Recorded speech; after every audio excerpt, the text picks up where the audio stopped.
দেখতে পাচ্ছেন কেবলের উপরে সবাই সাইকেল চালাচ্ছে 4 জন। তো একটু পরে আমিও এখানে যাব।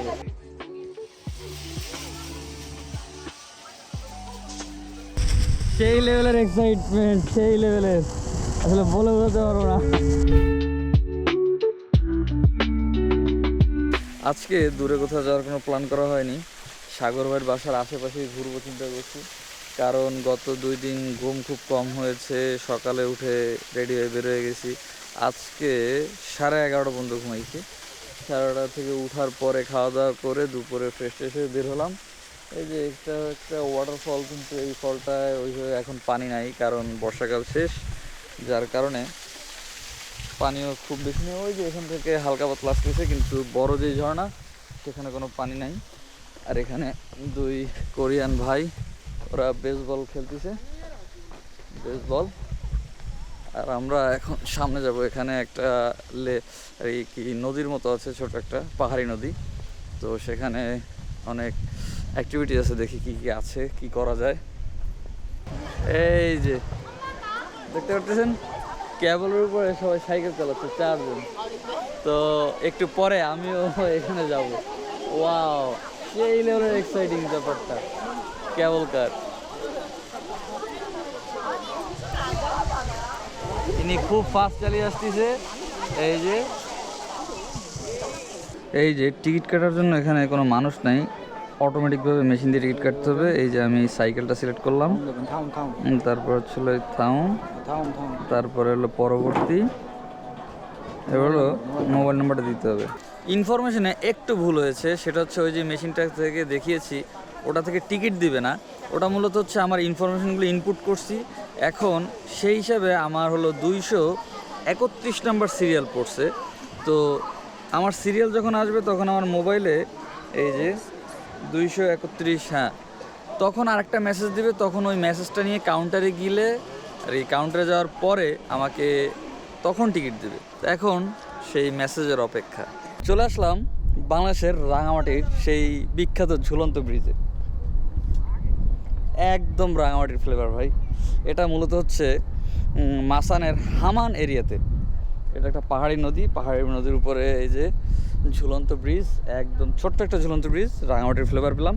আর আমার মেসেজ চলে আসছে ওই যে তার উপরে সাইকেল চালানোর জন্য। তো এখন যাচ্ছি কাউন্টারে গিয়ে এখন টিকিট নিয়ে উঠে যাব সেই সাইকেলে।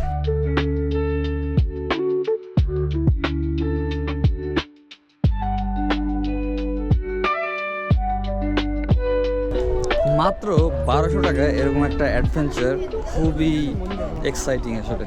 কারণ না, আমি প্রথমে মনে করেছিলাম মিনিমাম 3 থেকে 4 হাজার টাকা তো হবেই। তো টিকিট কেটে দেখলাম মাত্র 15,000 ওয়ান।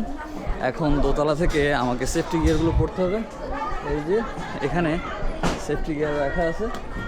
এখন আমি স্লিপটা দিলে এখান থেকে এই যে সেফটি গিয়ার, এগুলো আমাকে পড়ানো হবে। এই অ্যাডভেঞ্চারটা করার জন্য আমার এখানে নাম, ঠিকানা, ফোন নাম্বার এবং সিগনেচার দিতে হয়েছে। মোটামুটি যদি আমি পড়ে যাই, দায়ভার তাদের না, এরকম একটা ব্যাপার। যাই হোক, সমস্যা নেই, আল্লাহ ভরসা। সেফটি গিয়ার পরার পরে এলো অবস্থা। আর এখন এই যে সাইকেল, এখানে একটু পরে আর কি বসবো, বসে যাবো। তো আমাকে ক্যামেরা আনতে দেয় নাই, তারা বলছে তুই ভিডিও করতে পারবি না, তোর বন্ধু থাকলে তাদের দিয়ে করা, যার কারণে আমার হাতে কোনো ক্যামেরা নাই। এই যে 4 জন, এই 4 জন মোটামুটি এখন যাবে সাইকেল নিয়ে। এদের পরের সিরিয়ালটা হচ্ছে আমার। এই যে এখন হলো ইনস্ট্রাকশন দেওয়া হচ্ছে আসলে তার উপরে কীভাবে কি সাইকেল চালাবে।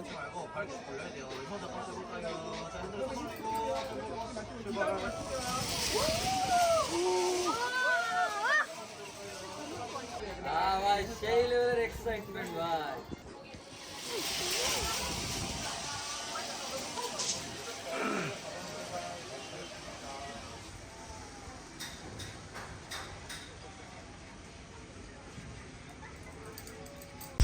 সেই লেভেলের এক্সাইটমেন্ট, সেই লেভেলের, আসলে বলে বোঝাতে পারবো না। Wow, just wow.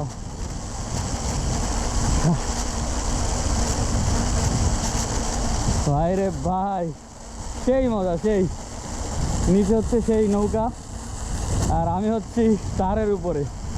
সেই অস্থির মজা, অস্থির।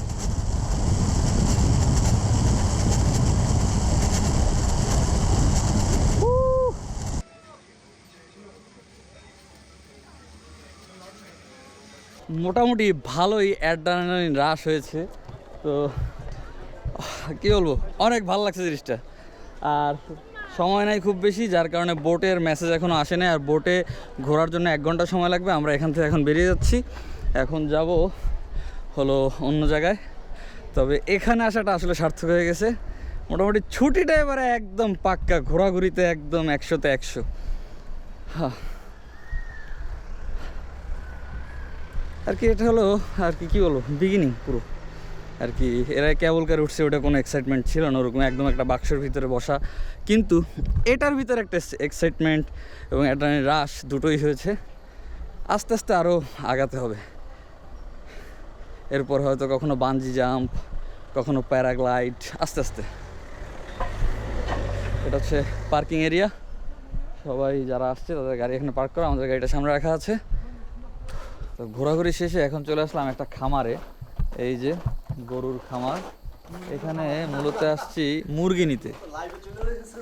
হ্যাঁ ভাই, তো এই যে গরু, কিন্তু আমরা আসলে গরু কিনতে আসিনি, আমরা আসছি মুরগি কিনতে। এই যে একদম কোরিয়াতে এই জিনিসটা খুব অ্যাভেলেবেল না, এটা গ্রাম সাইড, যার কারণে পেয়ে গেলাম। আমরা এখন তাজা মুরগি কিনবো, তাজা মুরগি আজকে রাতে রান্না হবে। এই যে মুরগিগুলো দেখছেন, এই যে এখান থেকে যে কোনো একটা এখন হালাল হয়ে যাবে।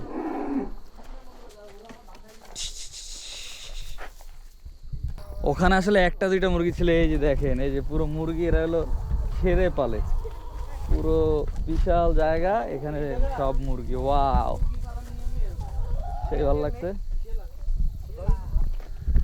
আসলে মুরগির খামারে এর আগের দিন ইমরান ভাই মুরগি নিয়ে আসছিল, আমি যাই নাই। তো আজকে আসলাম, জায়গাটা ভালো লাগলো। আসলে কোরিয়াতে এই ওপেন প্লেসে মুরগি পালতেছে, জিনিসটা দেখাটা আসলেই চমৎকার। তো আজকে রাতের জন্য তো একটা নেওয়া হবে, এবং আমিও একটা এখান থেকে নিয়ে যাব বাসার জন্য। কারণ ফ্রিজের যে মুরগি সেগুলো খেতে মোটেও ভালো লাগে না, এই তাজা মুরগি খেতে সেই মজা লাগে।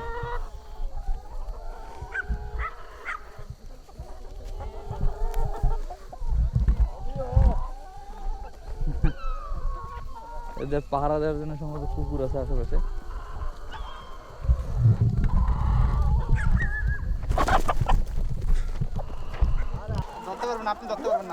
এই যে জায়গা দিয়ে একটা মোরগ ধরা। ও ওয়াও ভাই, ধরা হয়ে গেছে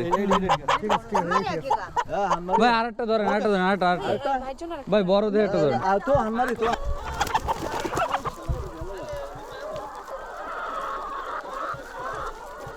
এই যে মুরগি ধরার সিস্টেম দেখেন, ওইটাও ধরতে পারেন ভাই। হ্যাঁ ভাই,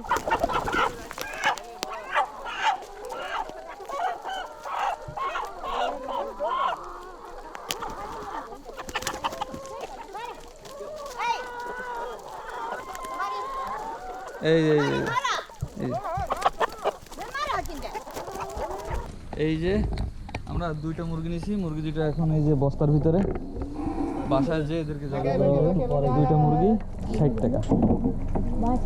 তাজা মুরগি খাওয়ার মজাই আলাদা।